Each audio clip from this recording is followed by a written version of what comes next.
Sukmania, apa kabar? Hari ini kita akan berbagi ilmu atau berbagi pengalaman untuk PPR atau tentang PPR. Kali ini saya akan berbagi tentang siklus perkreditan ataupun siklus kredit yang ada di PPR. Apa-apa saja, ada 8 tahap yang mana akan saya jelaskan nanti. Oleh karenanya, jika ada masukan-masukan boleh nanti di kolom komentar boleh dimasukkan. Saya akan jelaskan tentang siklus perkreditan. Baik, Sukmania dimanapun berada, seperti yang saya sampaikan tadi, saya akan jelaskan atau berbagi ilmu dan pengalaman tentang siklus kredit di perbankan, khususnya di BPR atau Bank Perekonomian Rakyat. Ada 8 tahapan yang ada dalam siklus perkreditan ataupun siklus kredit. Yang pertama itu, 1, permohonan kredit. Nah, nanti akan saya jelaskan dalam episode ini, akan saya jelaskan mengenai sedetailnya mengenai permohonan kredit apa-apa saja. Yang tahapan kedua apa? Analisa kredit. Analisa kredit.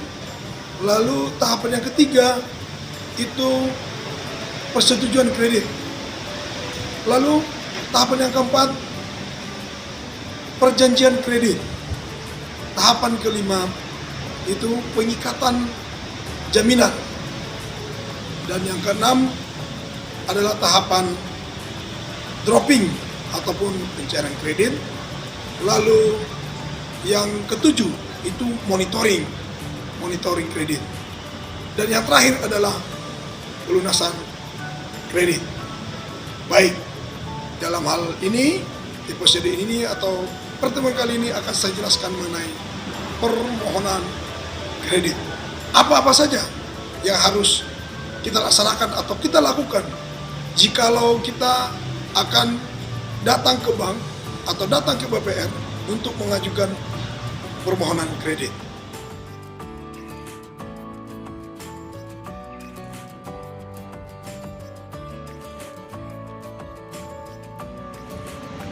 Sukmania, saya akan lanjutkan tadi mengenai penjelasan daripada tahapan-tahapan siklus kredit tadi. Yang mana yang pertama tadi, tahapan siklus kredit itu adalah mengenai permohonan kredit. Sewaktu kita mau mengajukan permohonan kredit, ada hal-hal yang perlu kita pahami dan juga ketahui. Yang pertama, kita mau melakukan permohonan kredit, kita harus melengkapi dokumen-dokumen kredit. Nanti akan saya jelaskan setelah yang satu ini.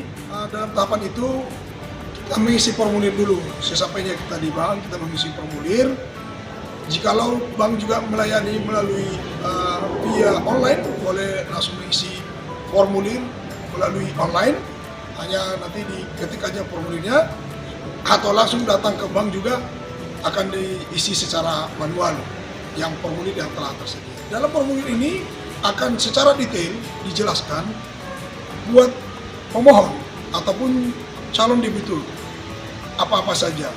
Yang pertama itu mengenai nama ataupun identitasnya, tempat tanggal lahir, kemudian alamat, dan juga nanti di sana lengkap secara detail permohonan dan juga jangka waktu kredit dan juga jaminan yang akan diagunkan, dan hal-hal lain hubungan dengan misalnya suami atau istri tentang identitasnya, dan orang-orang yang tidak satu rumah ataupun keluarga, ya, itu akan ada di sana di dalam formulir, dan hal-hal lain yang ada di formulir diisi dengan detail. Perlu juga diketahui dalam identitas ini kita juga perlu mencantumkan nomor telepon yang identitas kita pribadi, dan tahapan-tahapannya setelah selesai itu. Nah, hal ini nanti akan dilanjutkan dengan analisa kredit. Tapi untuk penjelasan analisa kredit nanti di episode berikutnya. Kemudian bentuk dokumen. Nah, jadi supaya Sukmania tidak bolak-balik dari kantor atau sampai di kantor disuruh balik lagi ke rumah untuk ngambil formulir. Oleh karenanya saya perlu jelaskan dalam penjelasan saya, dalam permohonan kredit perlu dilengkapi yang pertama identitas diri. Kalau sudah menikah itu KTP suami istri harus dilengkapi. Kemudian yang belum menikah nanti kalau cukup dewasa yang umurnya 21 tahun ke atas melakukan permohonan yang masih dalam ampuh oleh orang tua, maka akan dilengkapi nanti fotokopi KTP atas nama lentur dan juga kedua orang tua. Fotokopi ataupun kakak ya, kartu keluarga. Lalu yang bagi yang menikah itu perlu nanti fotokopi surat nikah, dan tambahannya dokumennya adalah dokumen-dokumen jaminan. Nanti akan saya jelaskan apa aja jaminannya. Dokumen jaminan, lalu slip gaji bagi yang bekerja, kemudian surat keterangan usaha bagi yang punya usaha, atau jika pun tidak ada surat izin usaha bagi kredit kecil ataupun usaha kecil, itu nanti bisa langsung kita lihat langsung on the spot di lapangan tanpa mencantumkan surat izin usaha. Barangkali usahanya hanya sebatas usaha kecil ataupun UMKM. Nah, tadi saya sebut di dokumen kredit ataupun di jaminan itu perlu saya sampaikan bahwasanya di bank yang pertama itu yang bisa dijaminkan adalah sertifikat hak milik, sertifikat hak guna bangun, kemudian akte jual beli, dan BPKB motor ataupun mobil, dan semuanya itu diharuskan atas nama sendiri.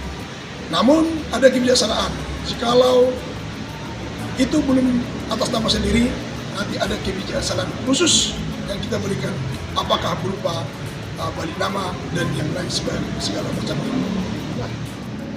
Demikianlah penjelasan saya tentang siklus kredit yang mana masih tahapan pertama di dalam episode kali ini. Semoga kiranya ilmu ataupun pengalaman yang kita berbagi sehingga boleh bermanfaat buat Sukmania sekalian dimanapun berada. Dan kalau ada saran atau kritik ataupun masukan yang membangun, boleh nanti disampaikan di kolom komentar, yang mana kita akan perbaharui lagi dan perbaharui lagi.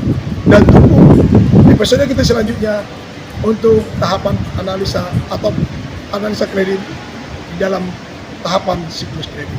Terima kasih. Semoga Sukmania semua sehat selalu dimanapun berada. Tetap sehat, tetap semangat, dan sukses selalu. Sukmania, mantap!